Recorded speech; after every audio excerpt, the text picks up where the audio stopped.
ఎండాకాలంలో కొబ్బరి చెట్టు చుట్టూ ఇట్లా పచ్చి రొట్ట పంటలు వేసుకోవడం వల్ల మనకి కొబ్బరి చెట్టుకి కావాల్సిన మనకి నైట్రోజను, మనకి ఫాస్ఫరేట్, పొటాషియం మనకి అన్ని దీంట్లో న్యాచురల్గా ఉంటుంది కాబట్టి మనకి చాలా హెల్ప్ఫుల్గా ఉంటుంది అనమాట.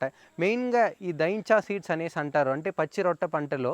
సో ఇది కొబ్బరి చెట్టు చుట్టూ ఇట్లా వేసుకోవడం వల్ల ఇది ఏం చేస్తుందంటే గాలిలో ఉండే నైట్రోజన్ని అబ్జర్వ్ చేసుకొని ఈ భూమి కింద రూట్స్లో ఒక చిన్న చిన్న సీడ్స్లా పెట్టి కొబ్బరి చెట్టు ఎండాకాలంలో కావాల్సిన అన్ని న్యూట్రిషన్స్, అన్ని బెనిఫిట్స్ అంతా ఇచ్చేటట్టు చేస్తుంది అనమాట.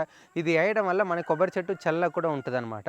ప్రతి ఒక్క రైతులు కొబ్బరి చెట్టు పెట్టుకునే వాళ్ళు ఈ ఎండాకాలంలో కొబ్బరి చెట్టుని కాపాడుకోవాలంటే ఇట్లా ఈ పచ్చి రొట్ట పంటలు వేసుకొని కొబ్బరి చెట్టు చుట్టూ సీడ్ విత్తనాలు వేసుకొని చేసుకోవడం వల్ల మీ కొబ్బరి చెట్టు బలంగా ఉంటుందన్నమాట. ఎండాకాలంలో చల్లగాను ఉంటుందన్నమాట. దీంట్లో అన్ని న్యూట్రిషన్స్ ఉంటుంది కాబట్టి కొబ్బరి చెట్టుకి చాలా బలంగా ఉండాలన్నమాట.